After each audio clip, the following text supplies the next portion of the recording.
Alhamdulillah nih sudah join narasumber kita, Kak Agung. Halo Kak Agung. Halo, sehat-sehat Boleh ya. Kak? Iya. Nah, ada pepatah ya Kak, kalau tidak kenal maka tidak sayang. Maka izinkan saya sebelumnya perkenalan dulu ya Bapak Ibu dan teman-teman. Nama saya Salma Rizky Wibowo, biasa dipanggil Salma dari tim CSR PT Paragon. Nah, hari ini kita akan bincang nih bareng Kak Agung, sosok yang sangat inspiratif. Alhamdulillah Kak, gimana kabarnya? Alhamdulillah ya Kak. Alhamdulillah sehat. Kak Salma sehat? Ya, Alhamdulillah Kak sehat. Semoga ibadahnya juga lancar ya Kak ya. Amin, amin. Amin. Oke Kak, ini lagi di mana nih Kak? Ini masih di sekolah. Jadi rencananya maghrib ini ada buka bareng, buka bersama sama siswa-siswa. Oh, berarti masih di sekolah ya Kak ya ini. Masih di sekolah. Oke Kak. Nah, mungkin ini aja ya Kak, karena kita udah masuk nih Kak. Semoga teman-teman nih udah pada wave juga. Mungkin Inspiring Teacher udah pada kenal juga ya dengan Kak Agung, merupakan pengurus dari Rumah Belajar WIT yang merupakan koordinator Litbang. Nah, selain itu ternyata Kak Agung ini juga memiliki karir pelatihan nih Bapak Ibu sebagai founder dari AM Education Bandung ya Kak ya, dengan berbagai program bimbel privatnya, mulai dari les mapel, keterampilan, juga hingga mengaji. Selain itu juga Kak Agung ini ternyata seorang entrepreneur dan edu coach dan juga writer ya Kak ya. Sangat menginspirasi Iya. Kak. Oke, tanpa menunggu berlama-lama lagi, kita akan sharing-sharing nih bareng Kak Agung. Gimana Kak? Udah siap Kak? Siap, siap. Ayo kita ngabuburit Oke, inspiratif. Alhamdulillah. Boleh nih Kak Agung bisa sharing dong ke Inspiring Teacher. Apa sih teacherpreneurship itu dan karir pelatihan untuk guru dan gimana cara mengembangkannya? Silahkan Kak Agung. Iya. Bismillahirrahmanirrahim. Assalamualaikum warahmatullahi wabarakatuh. Waalaikumsalam. Halo teman-teman semua, sehat-sehat semua ya.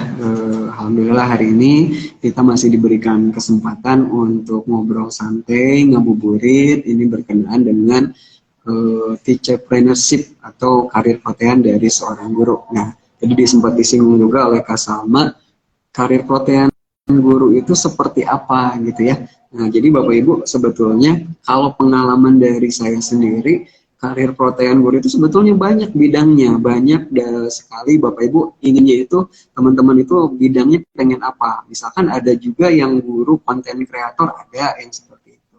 Nah, kalau saya sendiri ini lebih menggelutinya itu saya jadi seorang penulis buku, jadi guru penulis gitu ya.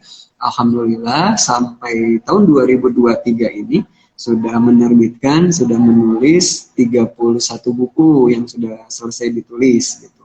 Itu untuk karir pelatihannya. Selain itu juga kita bisa mengembangkan diri kalau saya juga sebagai edu coach. Jadi biasanya menemani teman-teman guru, biasanya membersamai teman-teman guru untuk ikut pelatihan gitu. Misalkan butuh tentang media pembelajaran digital, nanti saya sampaikan seperti itu. Butuh untuk tentang motivasi dan sebagainya. Nah, itu yang memang saya lakukan seperti itu. Jadi karir pelatihan guru ini banyak sekali jenisnya, tergantung dari Bapak Ibu atau teman-teman semua di sini passionnya itu ke arah mana gitu. Itu saja sih, lebih ke arah mengembangkan passionnya ke arah mana, biar nanti Bapak Ibu teman-teman semua bisa lebih mengembangkan lagi karirnya selain menjadi tugas pokoknya sebagai seorang guru seperti itu.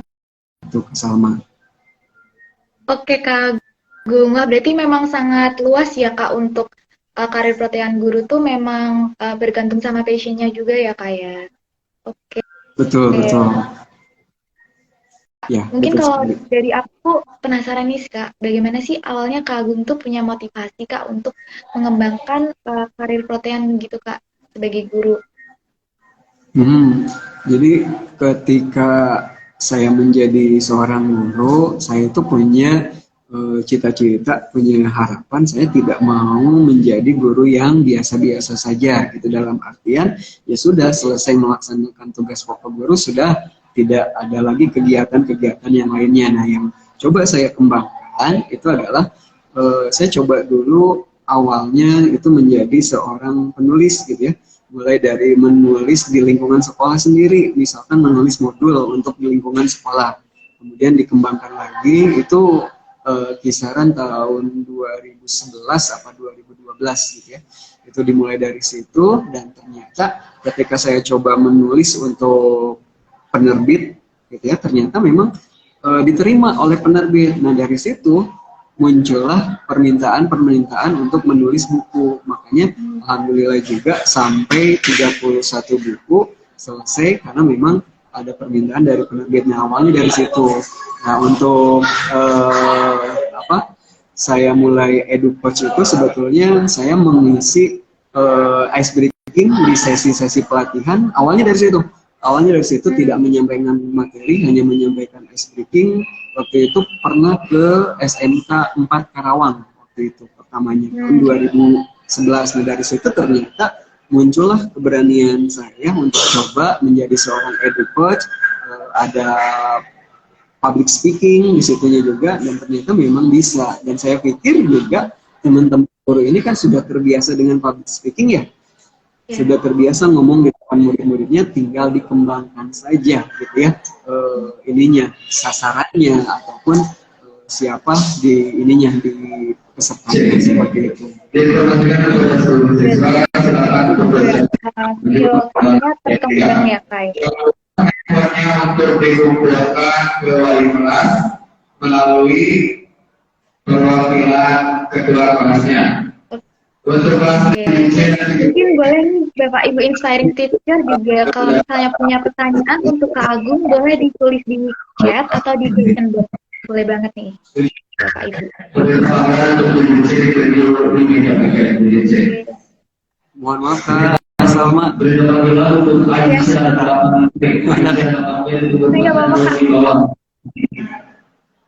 Ya, oke.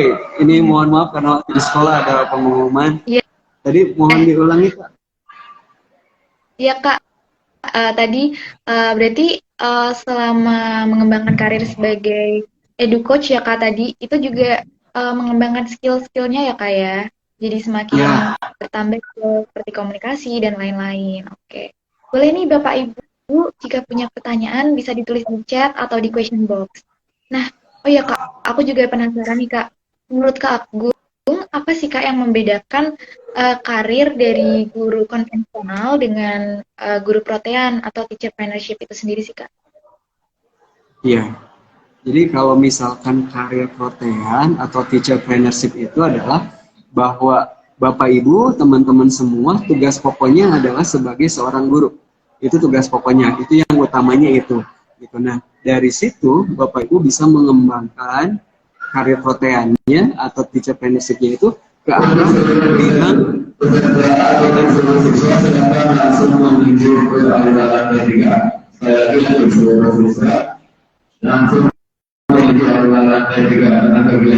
langsung ya, oke. Kita lanjutkan lagi. Jadi maksudnya adalah ya, kita sebagai seorang guru tetap jangan sampai meninggalkan tugas pokok kita sebagai seorang guru. Itu tetap harus dijalankan karena tugas utama kita. Karir protean itu tambahannya.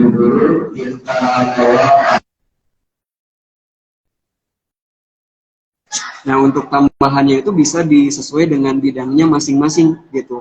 Jadi kalau misalkan saya tetap menjalankan tugas pokok saya sebagai seorang guru, nah di sela-sela itu kita masih punya waktu untuk misalkan untuk menulis buku, untuk mengisi pelatihan, ataupun bidang-bidang lainnya yang memang Bapak Ibu, teman-teman semua passionnya di bidang apa, itu yang bisa dikembangkan. Saya pikir kita kalau misalkan bisa mengefektifkan waktu, yang kita punya waktu 24 jam itu, kita bisa mengerjakan selain tugas pokok kita sebagai seorang guru. Itu bisa kok. Berarti ini ya kayak di sela-sela pekerjaan sebagai seorang guru juga mengasah skill juga ya Kak untuk mengembangkannya itu. Oke. Mungkin ada lagi Kak dari Kak Agung? Iya. Jadi Bapak Ibu, saya saya pikir gini, bahwa teman-teman guru ini, Bapak Ibu semua, teman-teman semua itu pasti punya potensinya masing-masing gitu ya.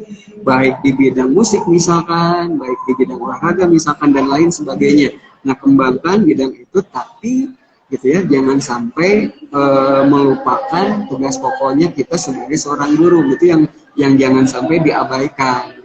Kita tetap sebagai seorang guru menjalankan tugas pokok kita sebagai guru. Di luar itu kita bisa lakukan karir protean kita, teacher trainership kita, bebas terserah Bapak Ibu semua. Misalkan ada juga teman saya juga seorang guru punya usaha kue, nah itu nggak jadi masalah gitu, nggak ada jadi masalah selama tugas pokok kita tetap berjalan, itu nggak jadi masalah Bapak Ibu. Silakan dikembangkan menurut passionnya masing-masing dari Bapak Ibu semua seperti itu.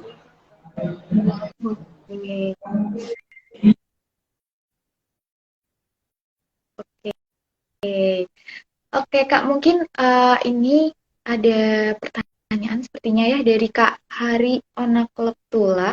Pelatihannya apa hanya offline atau juga online? Karena kebetulan kami dari Sulawesi Tenggara. Mungkin apakah Mohon diulang. Kak Agung menangkap pertanyaannya Kak?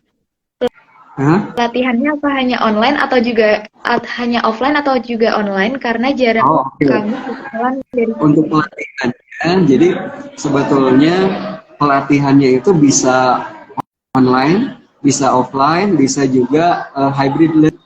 Itu jadi memang tergantung kebutuhan dari teman-teman guru semua dan juga berdasarkan wilayah. Kalau saya karena memang domisilinya ada di Bandung, gitu ya, di Bandung, maka sebetulnya kalau misalkan teman-teman yang ada di wilayah Bandung Raya seperti Kota Bandung, Kabupaten Bandung, Cimahi, kemudian Bandung Barat, itu biasanya seringnya adalah melakukan pertemuan secara offline gitu. Tapi lainnya juga ketika diminta untuk lingkupnya nasional lebih luas lagi, itu bisa dilakukan secara online. Jadi tergantung dari situasi juga gitu. Jadi memang bisa offline, bisa online juga bisa. Ini tergantung dari kebutuhannya atau situasi yang ada seperti itu. Oke, mungkin untuk lebih tanya lebih lanjutnya bisa ya Kak DM ke Instagramnya Kak Agung langsung ya Kak ya untuk pelatihannya. Ya boleh, boleh. Oke Kak, aku juga penasaran Kak. Menurut pengalaman dari Kak Agung ya Kak selama menjadi guru dan juga teacherpreneurship, Kak Agung tuh di masa sekarang ini, menurut Kak Agung seberapa urgensi sih Kak mengembangkan karir sebagai seorang teacherpreneur untuk guru? Ya sih lebih ke arah ini sih ya, kita bisa manajemen waktu gitu ya, lebih ke arah manajemen waktu, time manajemennya yang memang harus benar-benar dari waktu ke waktu itu memang perlu diperhatikan gitu. Dalam artian gini, setiap orang itu dikasih jatah 24 jam sehari, 7 hari dalam seminggu, tidak ada yang lebih. Tapi nyatanya gitu ya, ada orang yang bisa berbuat lebih, ada orang yang bisa ya gitu-gitu aja karena ada di zona nyaman. Nah, yang saya ingin garis bawahi di sini adalah kalau misalkan saya gitu termasuk salah satunya, teman-teman semua kalau bisa mengatur waktu, time manajemennya bagus, insya Allah bisa gitu. Jangan sampai gini, kita ingin punya karir protean tapi mengandalkan sisa waktu. Sisa waktu itu maksudnya adalah kalau misalkan ada, nanti kalau ada waktu senggang, percaya saya kalau misalkan nanti mengandalkan waktu senggang itu tidak akan terjadi sampai kapanpun. Itu tidak akan terjadi. Tapi kalau misalkan kita mengalokasikan waktu, itu bisa. Contoh kasusnya seperti ini. Saya kemarin baru menyelesaikan 3 buku informatika. Yang saya lakukan, kalau saya mengandalkan waktu luang atau mengandalkan waktu sisa, itu tidak akan beres, tidak akan selesai sama sekali. Nah, yang saya lakukan adalah saya meluangkan waktu atau mengalokasikan waktu 2-3 jam dalam sehari. Yang saya lakukan, saya pasti akan disibukkan setiap pagi sampai sore itu di sekolah. Karena tugas pokoknya sebagai guru mengajar. Nah, kemudian yang saya lakukan di malam hari ketika misalkan jam 8 atau jam 9 saya start untuk menulis. Biasanya selesai jam 11 atau jam 12 malam itu pun hanya beberapa halaman saja, tidak harus selesai. Misalkan harus selesai dalam 1 malam. Nah itu yang Bapak Ibu teman-teman semua, kita itu jangan sampai istilahnya itu lari sprint. Kalau lari sprint kita nanti capek di tengah jalan, sedangkan perjalanannya masih jauh. Nah yang harus kita lakukan adalah seperti lari maraton, bertahap, tidak harus cepat, tapi yang paling penting itu apa? Konsisten dan continue. Jadi terus berkelanjutan. Jadi yang saya lakukan, biasanya yang saya lakukan itu setiap hari saya mengalokasikan waktu jam 9 sampai jam 11 untuk menulis. Dan ternyata memang bisa, ternyata memang selesai.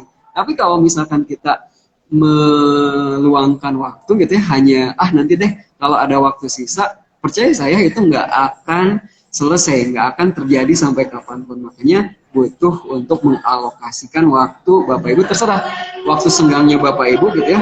Ketika misalkan saya di sekolah jam 7 misalkan sampai jam 3 sore. Nah, waktunya ada waktu sisa misalkan jam 3 sampai jam 9-10 malam, silakan Bapak Ibu diatur waktunya. Bapak Ibu yang bisa mengatur sendiri. Yang Bapak Ibu tahu keadaannya masing-masing, Bapak Ibu yang tahu sendiri. Seperti itu sih kalau dari saya. Ya Kak, setuju banget ya Kak. Dengan kalau misalnya kita cuman meluangkan waktu, kadang nggak mood juga ya Kak ya. Harus memang konsisten untuk membentuk suatu habit gitu ya Kak. Ya, setuju banget nih Kak. Ada pertanyaan nih Kak dari Rizky Zainunizar. Apakah ada buku tertentu yang mendukung latihan time management Kak? Mungkin Kak Agung ada rekomendasi. Oke, saya pernah baca buku. Nanti boleh ini juga lihat feed saya di Instagram. Saya pernah baca buku, ada yang namanya itu Innofiction. Judulnya bagus. Oke, Antara inovasi sama fiction. Di dalamnya sebetulnya lebih ke arah sentilan buat kita dalam artian kita ingin berinovasi, kita ingin berbuat menghasilkan sebuah karya, tapi tidak ada usaha, tapi tidak bisa meluangkan waktu. Nah, maka di situ adalah fiksi gitu ya, tidak akan terjadi. Makanya di situ Innofiction ini bagus banget bukunya. Sebetulnya ini tentang manajemen juga, Bapak Ibu itu bisa didapat. Kalau saya dulu pernah karena jalan-jalan ke perpustakaan daerah di Bandung kemarin, saya dapat buku itu, baca itu sampai diulang-ulang nggak bosan-bosan. Dan saya sempat feed juga di Instagram, saya screenshot ada beberapa bagian yang memang sentilan sekali buat saya, kena banget buat saya, mungkin juga buat teman-teman semua. Di situ tentang manajemen waktu juga, salah satunya tentang manajemen waktu juga. Jadi kalau rekomendasi saya, salah satu, banyak ya Bapak Ibu teman-teman semua, tentang buku time management itu yang saya baca, salah satunya itu adalah tentang, judul bukunya itu adalah Innofiction. Itu bagus banget. Ibu silakan dicari Innofiction. Pak Rizky Nizar dan Bapak Ibu Inspiring Teacher untuk mencoba mencari buku dari saran Kak Agung. Oke, mungkin Bapak Ibu boleh banget nih kalau ada yang punya pertanyaan ditulis di chat box atau di question box. Nah, ini Kak, mungkin aku juga penasaran nih Kak, bagaimana sih cara mengembangkan sikap teacherpreneurship bagi guru yang ingin memulainya itu dari nol Kak? Ada tips tertentu gitu dari Kak Agung mungkin? Ya, oke, jadi teman-teman, Bapak Ibu semua, ketika kita mau mulai sih sebetulnya jangan nunggu nanti gitu ya. Jangan nanti aja, nanti kalau misalkan sudah waktunya senggang, nanti kalau misalkan umurnya sudah sekian dan lain sebagainya. Nah, sebetulnya ketika menunggu itu kadang-kala tidak akan terjadi. Nah, maka kalau pernah dengar Agim kan ya, mulai dari diri sendiri, mulai dari sekarang, nah itu kita lakukan itu gitu. Itu yang memang kita bisa lakukan. Kalau Bapak Ibu menunggu waktu yang tepat, kadang-kala nggak jadi-jadi, kadang-kala waktunya nggak tepat-tepat. Makanya kalau nggak hari ini, kapan lagi? Kalau nggak sekarang, kapan kita mau mulai? Kalau nggak mulai dari diri sendiri, kapan? Gitu. Nah, itu yang pertama. Jadi mulainya dari diri sendiri, mulai hari ini silakan dimulai. Gitu. Nah, yang kedua, Bapak Ibu, teman-teman semua, bagusnya itu adalah bergabung dalam suatu komunitas belajar. Komunitas apapun. Misalkan kan di sini ada Wardah Inspiring Teacher, ada rumah belajar Wardah Inspiring Teacher salah satunya. Nah, itu adalah komunitas juga.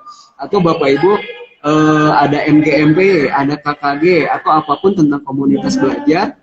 Biasanya kenapa komunitas belajar ini juga efektif? Gini, informasi-informasi itu datang dari komunitas belajar yang kadang kita nggak tahu tapi muncul dari komunitas itu.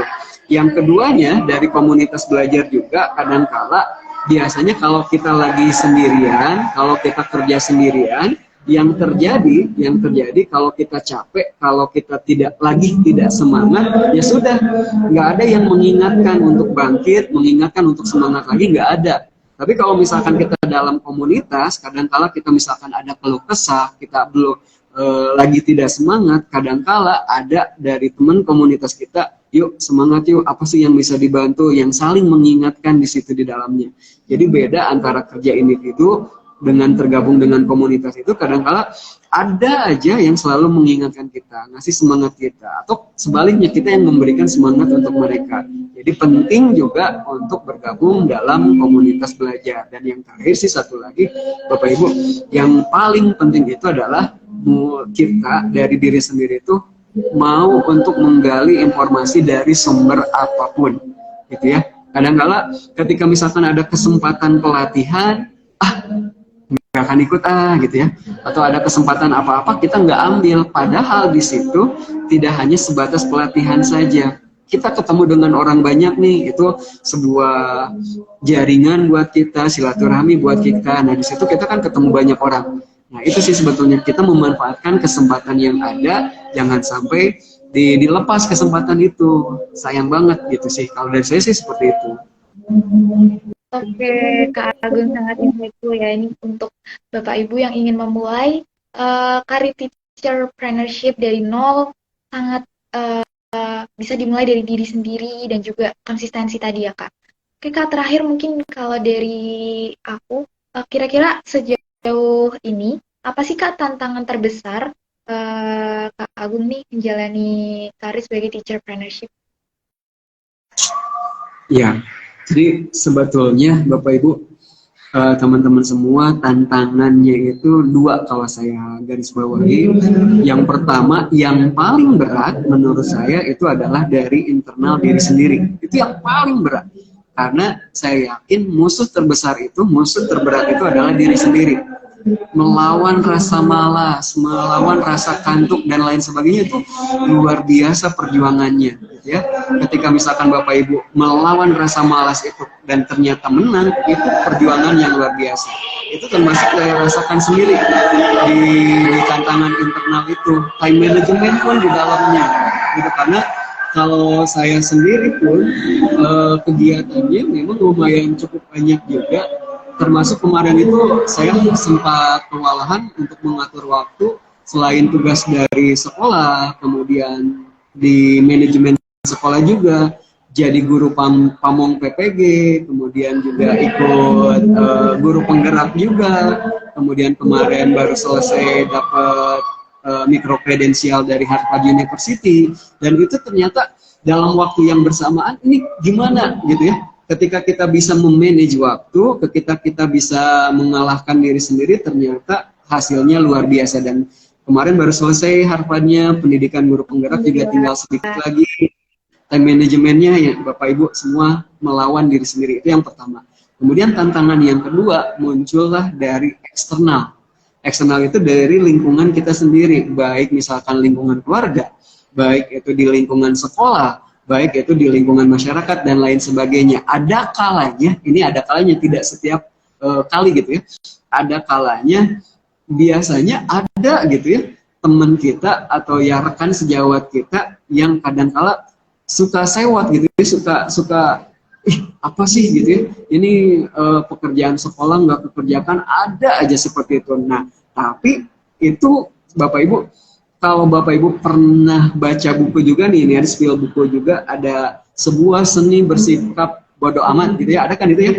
Nah itu juga sebetulnya pembelajaran. Ada kalanya kita, kalau misalkan itu adalah masukan buat kita yang membangun, kita bisa terima itu.